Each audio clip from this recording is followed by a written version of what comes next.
Bismillahirrahmanirrahim. Alhamdulillah rabbil alamin. Alhamdulillah rabbil alamin. Alhamdulillah rabbil alamin. Nahmaduhu wa nasta'inuhu wa nastaghfiruhu wa nastahdihi wa natubu ilaihi wa natawakkalu alaihi. Wa na'udzu billahi min syururi anfusina wa min sayyiati a'malina. من يهده الله فلا مضل له ومن يضلل فلا هادي له أشهد أن لا إله إلا الله وحده لا شريك له وأشهد أن سيدنا ونبينا محمدا عبده ورسوله لا نبي بعده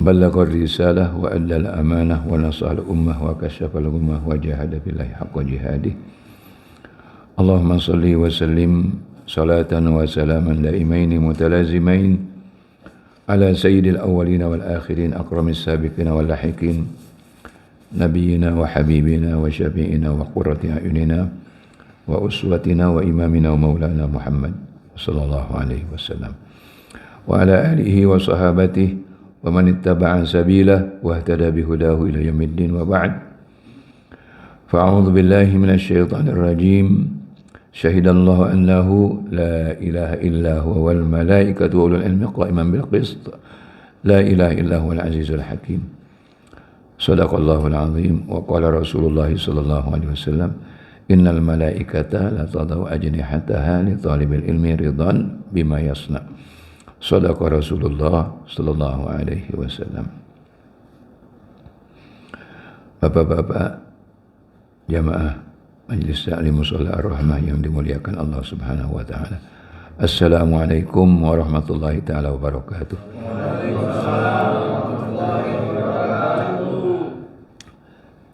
Bismillahirrahmanirrahim. Wa bihi nasta'in.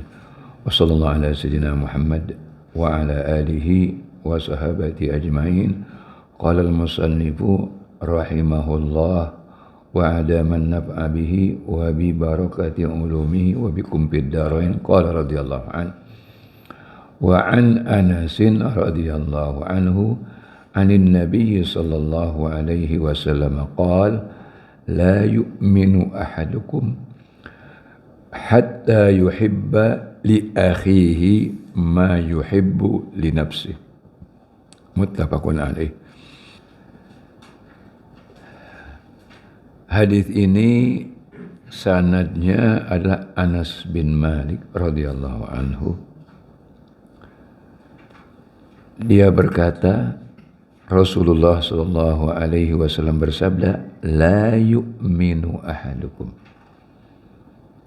Tidak sempurna iman salah seorang dari kalian. Iman itu bertingkat-tingkat. Iman bukan hanya keyakinan. Kalau keyakinan adanya di hati. Iman itu dimulai dari keyakinan hati, kemudian ikrar daripada iman itu melalui lisan, ucapan, dan pembuktian. Pembuktiannya dengan apa? Dengan amal dan sikap.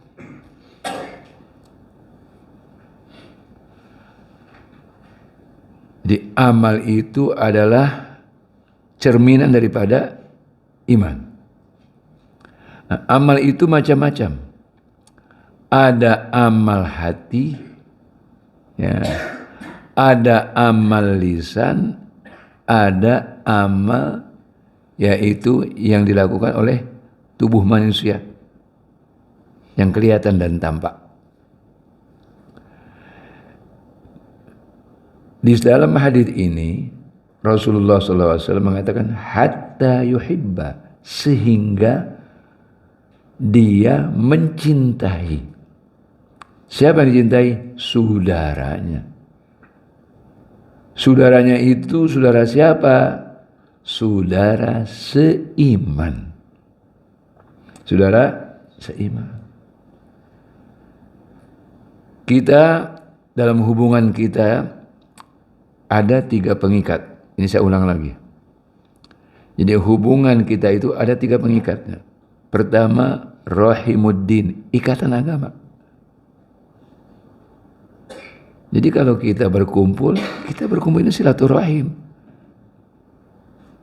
Pengikatnya apa? Pertama, rahimuddin, ikatan agama. Yang kedua, rahimul qarabah, ikatan kekerabatan, nasab.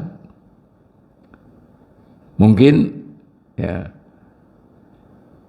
seperti majelis kita ini ada yang punya ikatan kekerabatan, ada yang tidak. Tapi kalau yang pertama pasti itu ikatan agama. Yang ketiga, rahimul ilm, ikatan ilmu. Ilmu itu mengikat hati satu sama lain.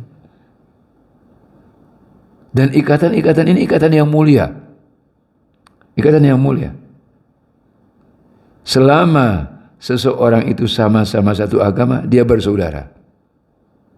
Kecuali salah satu murtad, na'udzubillah. Nah itu sudah keluar. Jangankan tidak ada hubungan nasab. Yang ada hubungan nasab saja, kalau salah satu di antara yang punya hubungan nasab itu murtad, dia nggak dapat warisan. Tidak dapat warisan, putus. Ini sakralnya, mulianya hubungan akidah, hubungan iman. Yang kedua, hubungan yaitu ikatan apa? Kekerabatan. Mungkin ada di antara kita, mungkin tidak. Kemudian yang ketiga apa? Rahimul ilm. Ilmu itu menyatukan hati. Ilmu itu menyatukan hati. Kenapa ilmu itu menyatukan hati? Ilmu itu bagian daripada agama. Sakral itu ilmu. Mulia ilmu. Karena mulianya, ketika orang berada atau seseorang itu sedang menuntut ilmu, malaikat itu ikut bergabung.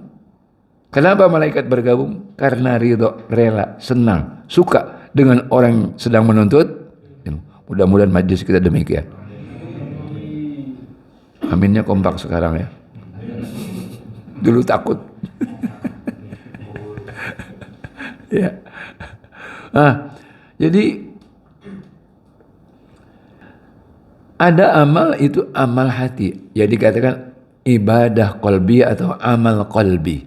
Amal yang didominasi oleh hati. Apa? Cinta. Sesama mukmin mencintai.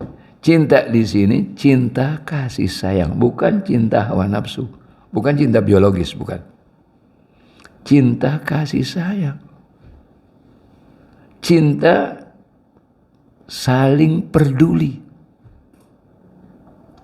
Cinta berbagi rasa. Ya, berbagi rasa. Cinta yang diantara wujudnya apa? Solidaritas. Antara kita dengan saudara-saudara kita di Gaza, nggak ada hubungan kerabat. Jauh jaraknya secara geografis. Tapi kita peduli. Luka hati kita, sedih kita, menyaksikan dan mengetahui apa yang mereka alami. Ini apa? Kenapa? Ikatan akidah, ikatan agama. Dan ini Allah yang menakdirkan. Hubungan ini, ikatan ini, ikatan ruh. Bukan hubungan fisik. Bukan hubungan materi. Hubungan materi itu hubungan yang sangat dangkal. Dan sering itu sehubungan ikatan-ikatan sementara. Ikatan-ikatan berdasarkan kepentingan, yang ikatan itu akan buyar bersamaan buyarnya kepentingan. Makanya kita ikatan-ikatan ini harus kita jaga. Nah, iman itu diterjemahkan dengan amal. Semakin amal seseorang itu semakin kuat, maka semakin sempurna imannya. Di antara kesempurnaan iman itu adalah dalam wujud sikap cinta seseorang kepada saudaranya. Sebagaimana dia mencintai dirinya sendiri. Ya. Dalam hal apa? Dalam hal apa? di dalam hal-hal yang sifatnya kebaikan. Sifatnya kebaikan. Nah,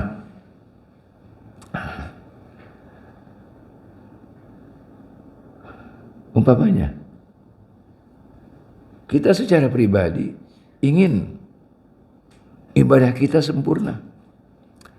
Seperti itu pula lah seharusnya sikap kita kepada saudara kita. Maka kita mengajak saudara kita untuk melakukan dan mengamalkan apa yang menjadi kewajiban untuk kesempurnaan imannya dia.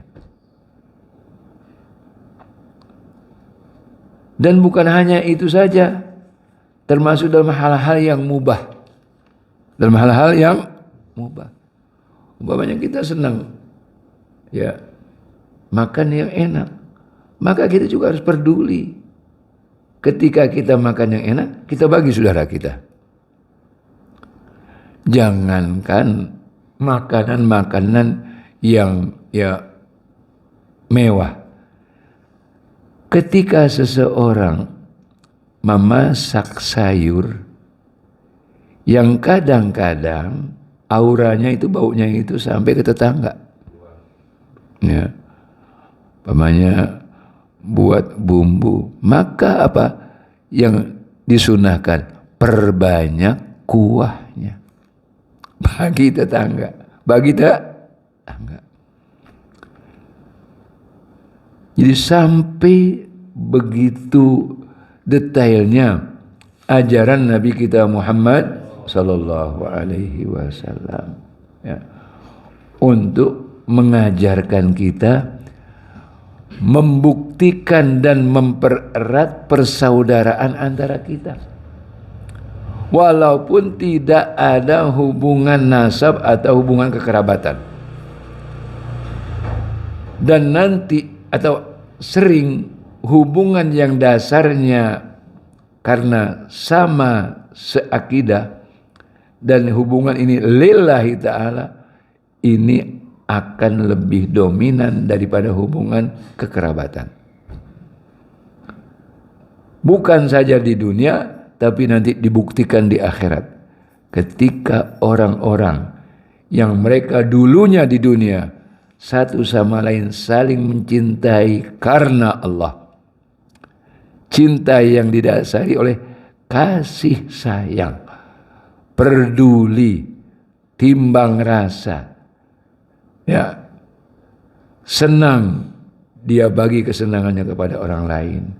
Ketika ada saudaranya dalam keadaan prihatin, dia ikut prihatin, dia ikut peduli, dia ikut membantu. Orang-orang itu nanti di akhirat diposisikan dalam satu tempat yang membuat penghuni surga yang lainnya itu iri hati, sehingga mereka bertanya kepada Allah, siapa itu ya Allah? Orang-orang yang engkau beri posisi istimewa. Dijawab oleh Allah Subhanahu wa taala, hum qaumun mutahabbina biyya. Mereka adalah orang-orang yang dulu di dunia itu saling mengasihi karena aku. Mudah-mudahan kita termasuk yang demikian. Jaga ukhuwah ini, nikmat ukhuwah ini jaga. Ya. Dan nikmat ukhuwah ini adalah manakala hubungan itu dari hati. Bukan hubungan sekedar basa-basi, bukan hubungan karena pragmatis, bukan hubungan yaitu musiman 5 tahun sekali. Itu hubungan-hubungan yang dangkal begitu tidak akan ya memberi keberkahan. Ya, baru ketembak, keserang 300.000 aja udah berubah, luntur. Ya, tidak. Hubungan kita satu sama lain lillahi ta'ala. Dia orang kaya, dia orang miskin, orang sederhana, orang kelas menengah, selama dia orang baik, selama dia orang taat, selama dia orang soleh, kita bergaul, berhubungan dengan baik. Tidak ada kepentingan-kepentingan jangka pendek. Kepentingan-kepentingan yang hanya untuk beberapa saat sesaat. Jangan. Jaga. Ini nikmat yang Allah berikan kepada kita, ya, dan menjalin hubungan ukhuwah Islamiyah ini dengan kita terus memperkuat, ya, ukhuwah ini dengan apa? Dengan kita saling peduli, saling memperhatikan. Nanti disebutkan apa saja hak-hak sesama kita yang harus kita lakukan. Ya. Ini arahan dari Nabi kita Muhammad sallallahu alaihi wasallam mengenai apa? Kesempurnaan iman. Kesempurnaan iman seseorang itu dengan dia mencintai saudaranya sebagaimana dia mencintai dirinya sendiri. Wa anhu, yaitu dari Anas bin Malik juga. Qala, dia berkata, qala Rasulullah sallallahu alaihi wasallam. Rasulullah bersabda, unsur akhaka zaliman au mazluman.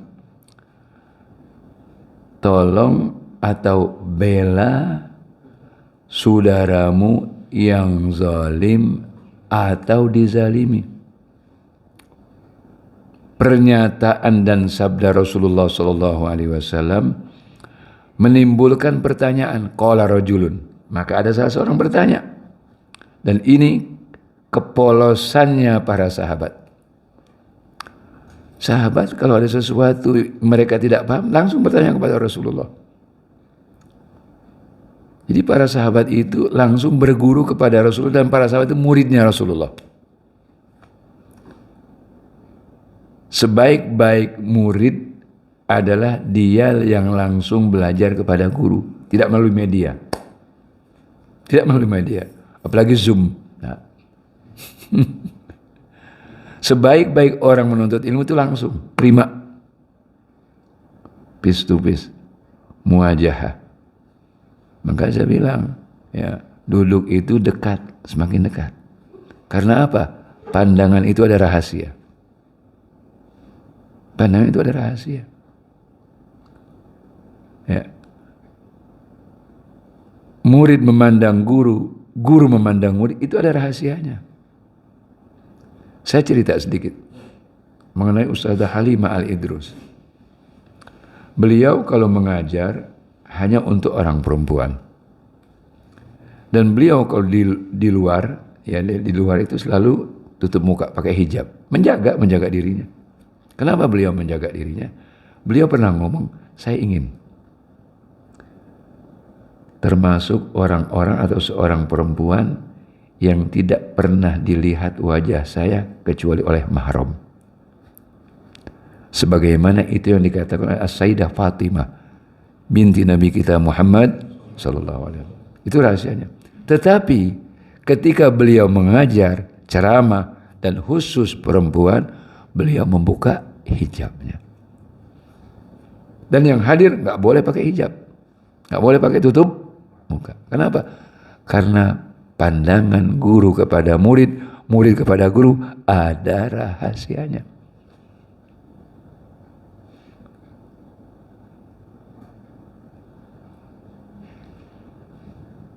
Ya. Segala sesuatu itu yang turun ke hati itu awalnya dari pandangan. Begitu juga hubungan murid kepada guru, guru pada murid. Ya.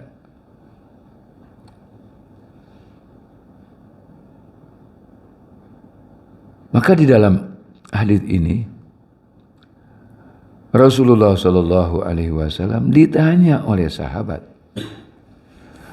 Sahabat bertanya kepada Rasulullah, wahai Rasulullah, menolong orang yang dizalimi kami paham, mudah kami pahami. Ya, orang yang dizalimi, apakah itu hak fisiknya, apakah hak materinya, atau yang lain-lainnya.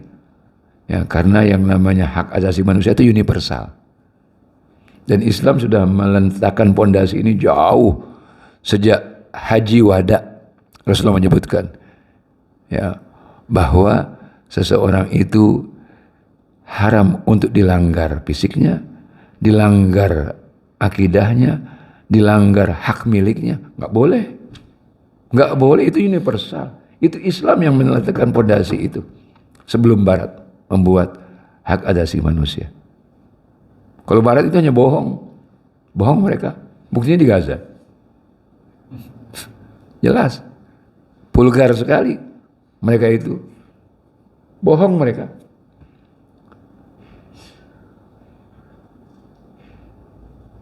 Sahabat ini bertanya kepada Rasulullah, membela saudara kami atau seseorang yang dizalimi itu jelas, kami paham. Bagaimana kalau seseorang itu dia melakukan kezaliman? Bagaimana kami membelanya? Kata Nabi kita Muhammad sallallahu alaihi wasallam, tahjizu, kamu cegah, kamu larang. Wahai saudaraku yang berbuat zalim, jangan kau lakukan kezaliman itu. Maka di dalam hadis lain disebutkan afdalul jihadi qaulu haqqin amama sultanin jair. Sebaik-baik jihad memberi peringatan, memberi nasihat terhadap penguasa yang zalim. Walaupun ini tidak mudah, walaupun ini tidak ringan, walaupun ini beresiko. Tapi itulah. Jadi jangan kita biarkan seseorang berbuat zalim. Siapapun orangnya. Harus kita ingatkan, jangan. Karena apa? Kezaliman itu kegelapan. Inna dzulma dzulumatun. Kezaliman itu adalah kegelapan. Dan kezaliman yang paling yang tidak diampuni oleh Allah Subhanahu wa taala menyekutukan Allah. Inna syirka la zulmun azim. Sesungguhnya kesyirikan itu adalah kezaliman yang paling besar. Kenapa? Ya. Kita harus membela orang yang dizalimi. Dan kenapa harus kita mencegah atau memberi peringatan, memberi nasihat kepada orang yang zalim? Karena kezaliman itu akibatnya fatal. Akibat terhadap orang yang melakukannya, pelakunya, dan akibat kepada lingkungan. Akibat kepada lingkungan. Coba kembali kepada kisah Nabi Adam alaihissalam. Apa kezaliman yang dilakukan? Makan buah yang dilarang. Makan buah yang dilarang. Bukan korupsi. Bukan mengambil hak orang lain. Buah yang dilarang, yang oleh Allah difirmankan wala taqraba hadhihi syajarata fatakuna minadh dhalim. Wahai Adam dan Hawa, jangan engkau dekati pohon ini. Yang apabila engkau dekati dan memetik kemudian makan, engkau akan menjadi orang zalim, yaitu yang melanggar hak Allah. Apa yang terjadi? Fa'azallahuma syaitan. Digoda dengan bahasa yang Allah ceritakan, hal adulluka ala syajaratil khuldi wa mulkin la yabla. Jadi iblis ketika menggoda Adam, wahai Adam, apakah ingin aku tunjukkan satu buah pohon yang apabila engkau makan, engkau akan menjadi penghuni surga selama-lamanya dan mempunyai kekuasaan yang tidak akan pernah sirna. Biasa bahasa setan itu membalik, dijungkir balikan bahasa itu 180 derajat. Allah melarang Adam dan Hawa untuk makan buah itu supaya dia tidak menjadi orang yang zalim. Iblis menggodanya dengan bahasa berbeda, bertolak belakang. Itu biasa. Mata kita disihir. pemahaman kita disihir. Itu iblis. Seperti begitu. Apa yang terjadi? Diturunkan Adam. Qulna ihbitu minha jami'an. Turun kalian dari apa? Dari surga kemana? Ke bumi. Dari derajat yang tinggi. Makanya kalau kita lihat atau kita perhatikan cerita Nabi Adam, cerita Isra dan Mi'rajnya Nabi kita Muhammad sallallahu alaihi wasallam. Ketika beliau naik ke langit, langit pertama siapa ketemu? Adam. Setelah itu nabi yang lain, nabi yang lain, dan yang paling tinggi adalah Nabi Ibrahim alaihissalam. Di mana? Di langit yang ketujuh. Kenapa? Karena Nabi Ibrahim Abul Anbiya. Nabi Ibrahim adalah kakeknya para nabi, para rasul. Ya.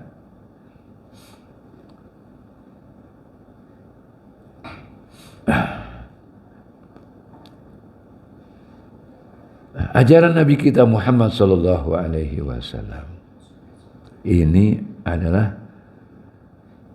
ajaran yang mencerminkan kepedulian kita.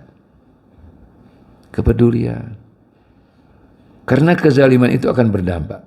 Pertama, di antaranya orang yang dizalimi itu dia akan diterima oleh Allah pengaduannya. Pengaduannya, meskipun orang yang dizalimi itu beda agama.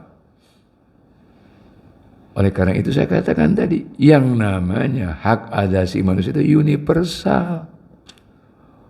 Bukan berarti kita beda agama dengan orang lain, kemudian kita langgar hak asasinya, nggak boleh. Nggak boleh. Kita tidak boleh tukar-menukar akidah, tidak boleh. Tapi jurusan muamalah, kita boleh lakukan transaksi dengan orang yang beda agama, boleh.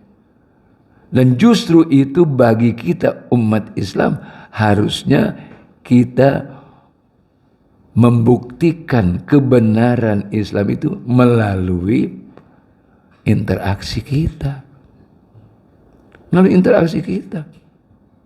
Jadi kita harus mencerminkan dalam perbuatan kita, dalam amal kita, mencerminkan keimanan kita.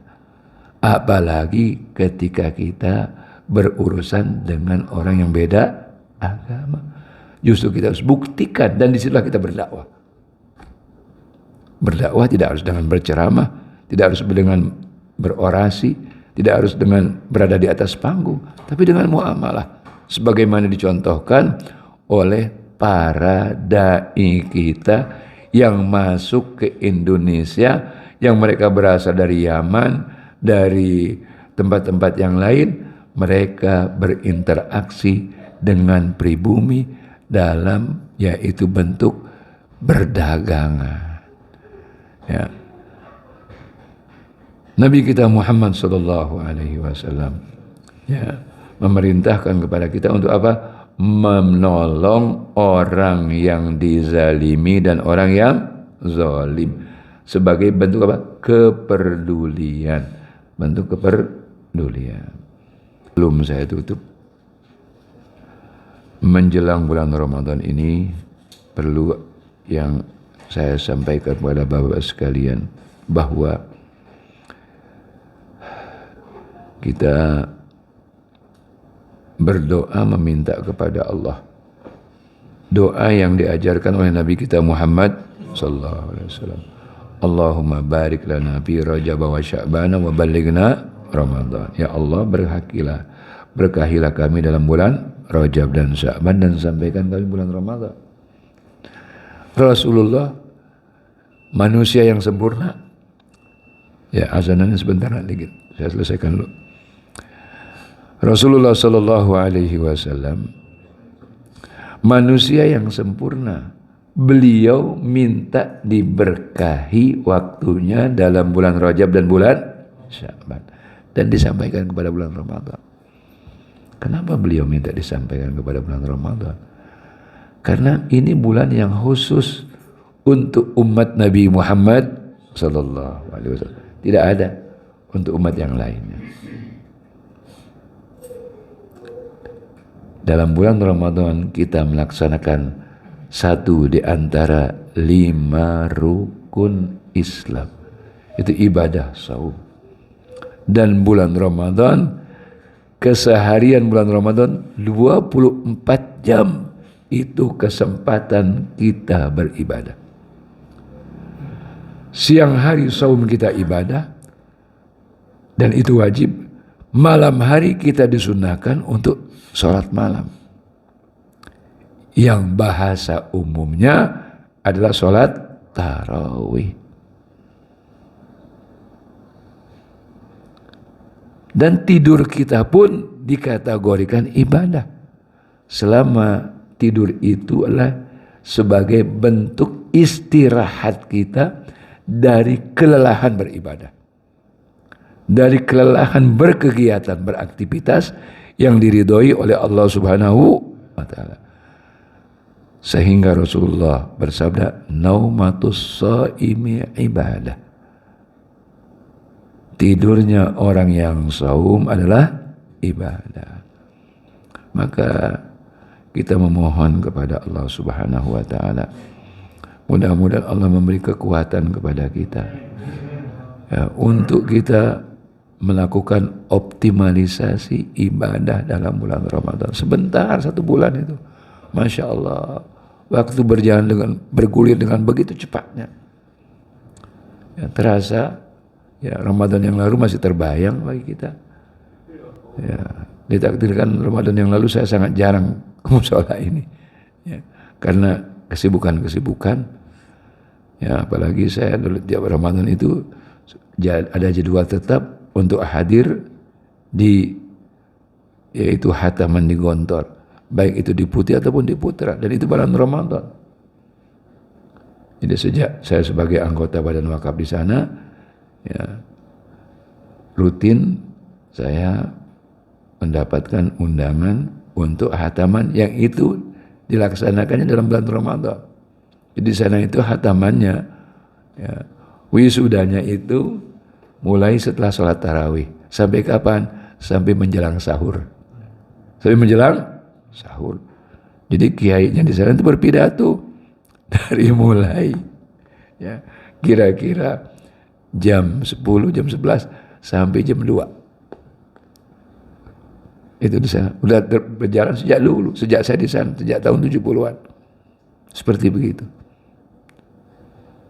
Kemudian pagi hari baru yudisium, hasil, ya, pengumuman hasil kelulusan sampai zuhur, menjelang zuhur. Dan tahun ini insya Allah putri kami yaitu Aisyah At-Qaniswah, dia akan selesai. Doakan mudah-mudahan mendapatkan hasil husnul khatimah dan nilai yang baik. Begitu juga mohon doanya untuk Ananda Adil. Hari ini dia mengikuti tes masuk untuk S2 di Madinah. Mudah-mudahan berhasil dan dapat melanjutkan S2-nya di Madinah, di kota Rasulullah Sallallahu Alaihi Wasallam. Dan saya tidak lupa, ya, pertama mohon doanya untuk saya dan keluarga dan untuk pondok. Yang kedua, saya mohon maaf ya kalau di dalam interaksi kita, baik keseharian ataupun di saat majelis seperti ini dalam pengajian, ada salah, keliru, hilaf, dan itu pasti ada. Mohon dibukakan pintu maaf yang sebesar-besarnya. Ya, kita tidak lepas dari kehilafan, kesalahan, dan kekeliruan. Aqulu qauli hadza wa astaghfirullah li wa lakum. Wa sallallahu ala sayyidina Muhammad wa ala alihi wa sahabatihi ajma'in. Allahumma anfa'na bima 'allamtana wa 'allimna ma yanfa'una warzuqna ilman yanfa'una. Allahumma ahsin aqibatana fil umuri kulliha wa ajirna min khizyid dunya wa adzabil akhirah wa fitnatihima wa baliyatihima ya arhamar rahimin. Allahumma inna nas'aluka husnal khatimah wa na'udzubika min su'il khatimah. Allahumma rabbana ya Allah ij'al khaira a'malina khawatimaha wa khaira a'malina akhiraha wa khaira ayyamina yawma liqa'ik. اللهم أصلح لنا ديننا الذي هو عصمة أمرنا وأصلح لنا دنيانا التي فيها معاشنا وأصلح لنا آخرتنا التي إليها معادنا واجعل الحياة زيادة لنا في كل خير واجعل الموت راحة لنا من كل شر. اللهم بارك لنا في رجب وشعبان وبلغنا رمضان. اللهم بلغنا رمضان وأنت راض عنا يا الله يا أرحم الراحمين. اللهم إنا نسألك صحة في التقوى وطول عمر بحسن عمل ورزقا واسعا مباركا. اللهم ربنا آتنا في الدنيا حسنة وفي الآخرة حسنة وقنا عذاب النار وأدخلنا الجنة مع الأبرار يا عزيز يا غفار يا رب العالمين. اللهم أكرمنا برحمتك ولا تؤاخذنا بذنوبنا. جزا الله عن نبينا محمد صلى الله عليه وسلم بما هو أهله. اللهم اشفي مرضانا وارحم موتانا وتولى أمورنا بالحسنى وتولى أمورنا بالحسنى وتولى أمورنا بالحسنى. ربنا تقبل منا إنك أنت السميع العليم وتب علينا إنك أنت التواب الرحيم. وصلى الله على سيدنا محمد وعلى آله وصحبه وسلم تسليما كثيرا دائما أبدا إلى يوم الدين. سبحان ربك رب العزة عما يصفون وسلام على المرسلين والحمد لله رب العالمين. آمين آمين آمين يا رب العالمين. بسر الفاتحة. أعوذ بالله من الشيطان الرجيم. بسم الله الحمد رب العالمين الرحمن الرحيم مالك يوم الدين إياك نعبد وإياك نستعين اهدنا الصراط المستقيم صراط الذين أنعمت عليهم غير المغضوب عليهم ولا الضالين. آمين. أعوذ بالله من الشيطان الرجيم. بسم الله الرحمن الرحيم. والعصر إن الإنسان لفي خسر إلا الذين آمنوا وعملوا الصالحات وتواصوا بالحق وتواصوا بالصبر. سبحانك اللهم وبحمدك أشهد أن لا إله إلا أنت أستغفرك وأتوب إليك. السلام عليكم ورحمة الله تعالى وبركاته.